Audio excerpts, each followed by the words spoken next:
Arthur Mee writes, Grasmere, like an epitome of all that is best in Lakeland, summarised in its central lake and village, it lies within its mountain urn, smiling so tranquilly and set so deep.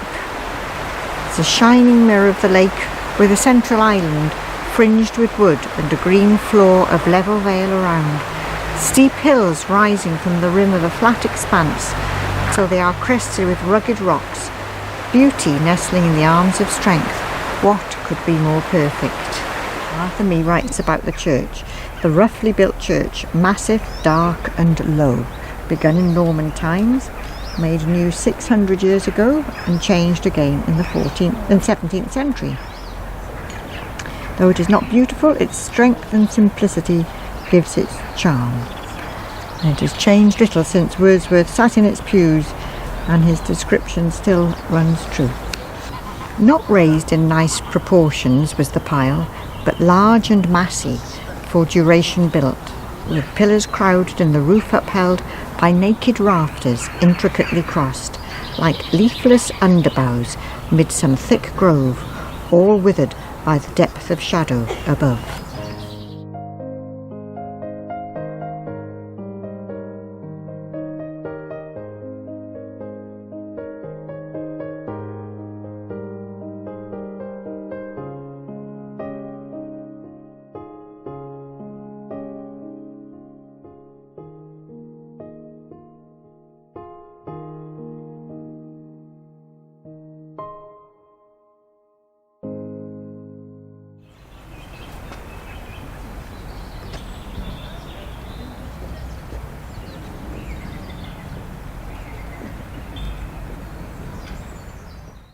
Grasmere, beside the stream, and on a rather chilly morning, and I'm looking at his book that Wordsworth wrote about the lakes, and he's talking about the time before he came to Grasmere, when for him it was a time of almost innocence really, and everybody looked after each other, and things were good.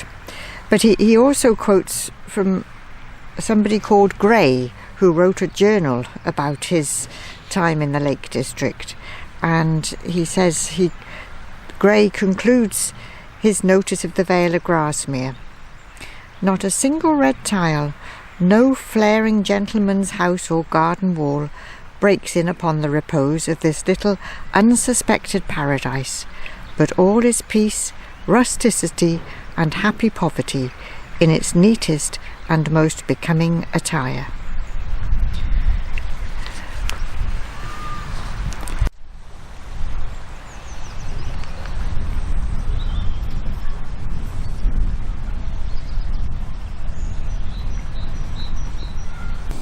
In Wordsworth's book on the lakes, he doesn't talk about each place individually. He has different themes, so it's quite tricky when you want to try and find where you've read what he was talking about. For example, he talks about how nature is so wonderful that nothing we can do can rival it. And one of the things he mentions is with these great rocky outcrops, the way trees grow from them, and that's just the way nature intended, and so it's really much better than some of these awful plantations of things like larch and fir, which the larch in particular he's very anti. And the other thing he says then is about whitewashed houses, and how white is not a colour that you really see in nature unless you're talking about white snow. But white in nature just draws the eye so much that it's breaking up the scene.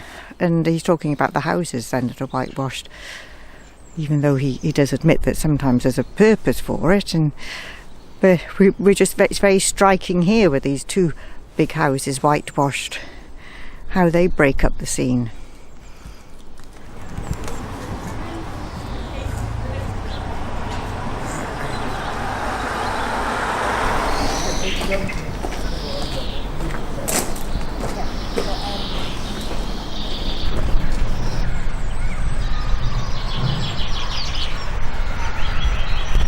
We're walking up to Allan Bank, which was the home of Canon Rawnsley, a friend of Beatrix Potter and her family, and instrumental in the founding of the National Trust.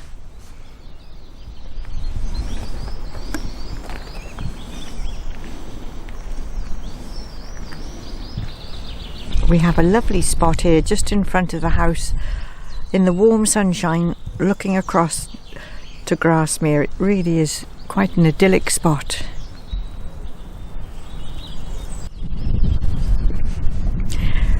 Wordsworth did not like the thought of this house, Allan Bank, being built. He called it an abomination, so big and taking up all this room in beautiful surroundings. But sometime after it had been built, he and his family moved from Dove Cottage because they discovered that the rent here was £1 cheaper. How, I can't imagine, because it's so much bigger.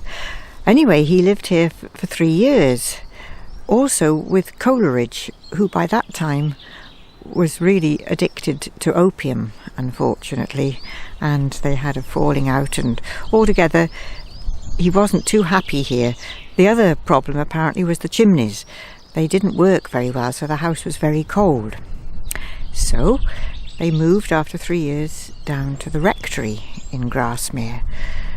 But that wasn't very happy either, because 2 of their children died and they didn't want to be looking at the graves of their children from their house. So then they moved to Rydal Mount, and that was where he was happy and spent the last years of his life there. This was the home of the Rawnsley family, but the National Trust took it over in 2012 after there had been a devastating fire the previous year, and so the rooms have been left, and instead people can use the house like a home. So we're now in the painting room, and there's rooms where you can just sit and make yourself a cup of tea and enjoy the wonderful views. But so it's a different principle to many of the National Trust properties. We're using it as a home.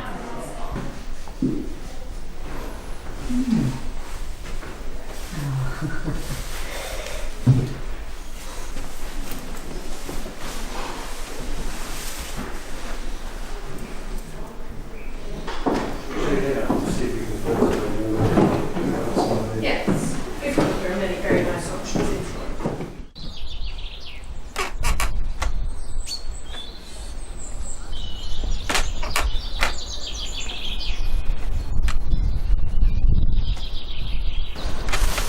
The tunnel was built in Victorian times, leading to a steep and rugged path with wonderful views for the Victorian thrill seekers.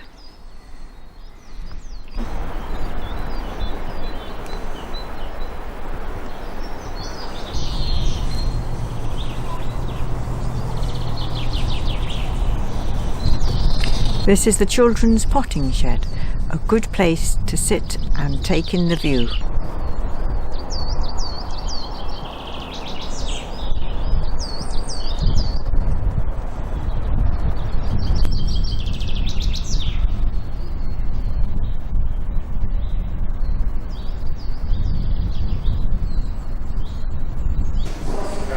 We're finishing our visit with a nice cup of tea in very comfortable surroundings overlooking the lake. Cheers.